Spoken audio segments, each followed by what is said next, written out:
ஹரியோம். விக்கிரமாதித்தனும் வேதாளம் கதை சரிங்களா? வேதாளம் முருங்கை மரத்தில் ஏறிக்கிச்சு அப்படிம்பாங்க. அதுக்கான இதை இந்த விக்கிரமாதித்தன் கதை தான். இந்த விக்கிரமாதித்தன் உஜ்ஜயினியில் ராஜா வந்தார். நம்ம ஊரில் பட்டி விக்கிரமாத்த கதையெல்லாம் வரும். விக்கிரமாத்த கதைன்னு ஏகப்பட்ட கதைங்க இருக்குது. அது எல்லாத்துக்கும் அடிப்படை இவர் தான். இவருடைய அரியணை இருக்கு இல்லையா, அந்த அரியணையில் இருக்கிற ஒவ்வொரு பொம்மையும் பேசும். போஜராஜன் வந்து மறுபடியும் அதில் உட்காரும்போது ஒவ்வொரு பொம்மையும் கேள்வி கேட்குது. நீ இப்படி இருப்பியா, எங்கள் விக்கிரமாத்த மாதிரி இப்படி இருப்பியா, அப்படி இருப்பியா, இப்படி இருப்பியான்னு. அது என்னன்னா, ஒரு ராஜாங்கம் நடத்துறது எப்படி அப்படிங்கிறத அந்த பொம்மைகள் விளக்கமாக சொல்லுது. ஒரு ராஜாங்கம் எப்படி இருக்கணும், எவ்வளோ ஒழுக்கத்தோடு இருக்கணும் எல்லாமே சொல்லுது.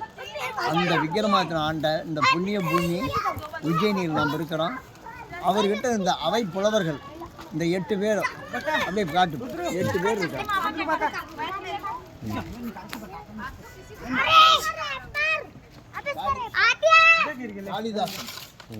காளிதாஸ்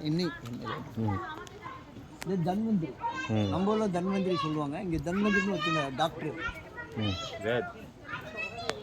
शंगू शंगू ये कौन थे? अमर सिंह எல்லாம் நிறைய எழுதியிருக்காரு.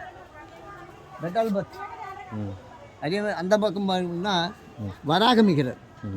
ஜாதகம் எழுதுனவர் தான். ஜாதகம் இப்போ நம்ம எழுதுறோம் இல்லையா, ஜோசியம் பஞ்சாங்கம் எல்லாமே, அதுக்கான காரணம் வராகமிகிறார் தான். அது வரரிசி, அது கட்காப்பர். அந்தாண்டு இருக்கிற ஒரு சாப்னக். இவ்வளோ பேர் அவர் அவையில் இருந்தாங்க. ஆச்சரியமாக இருக்குல்ல, ஒரு ராஜானா எப்படி இருக்கணும் அப்படின்னு வாழ்ந்து காட்டினவர் அவர். அறிவோம்.